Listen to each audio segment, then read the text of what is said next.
Dongeng Sunda tilu amal nu moal pegat. Baheula di hiji lembur anu tentrem aya saurang aki nu ngaranna Aki Hasan. Aki Hasan dipikannya keluarga sabab bager, resep nulungan batur, jeung rajin ibadah. Hiji poe Aki Hasan ngumpulkeun incu-incuna di buruan imah. Aki Hasan nyarios, "Barudak, lamun manusia geus maot, sagala amalna bakal eureun, tapi aya tilu perkara anu moal pegat pahalana." Incuna ngarasa penasaran. "Naon wae eta Ki?" cek Ujang. Aki Hasan ngajelaskeun, 1. Sodakoh jariyah. Anu kahiji nyaeta sodakoh jariyah. Contona nyieun sumur, masjid, atawa nyumbang barang anu terus dipake ku loba jalma.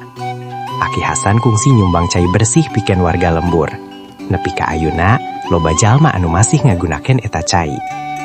2. Ilmu anu manfaat. Anu kadua nyaeta ilmu anu manfaat. Aki Hasan sok ngajar barudak maca Al-Qur'an di surau. Sanajan engke anjeunna geus teu aya, ilmu anu diajarkeunana bakal terus diamalkeun ku murid-muridna. 3. Budak soleh nu ngadoakeun kolotna.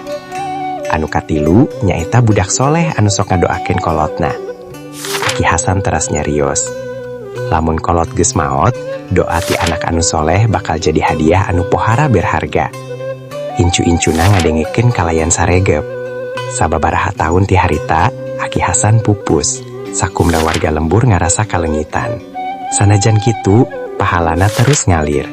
Sumur anu diwangunna masih dipake ku warga. Murid-muridna masih ngajar ilmu anu kungsi dipasihkeun. Barudak jeung incuna henteu eureun ngadoakeun anjeunna unggal poe. Tidinya warga lembur jadi emut kana sabda Rasulullah Shallallahu Alaihi Wasallam. Lamun anak ada maot, putus sagala amalna, iwal titilu perkara.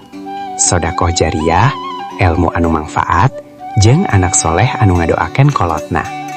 Amanat carita, urang kudu nyiapkan bekal keur akhiratku, rajin bersodakoh jariyah, neangan jeung ngabagikeun ilmu anu manfaat. Jadi anak anu soleh, sarta salawasna ngadoakeun ibu bapa.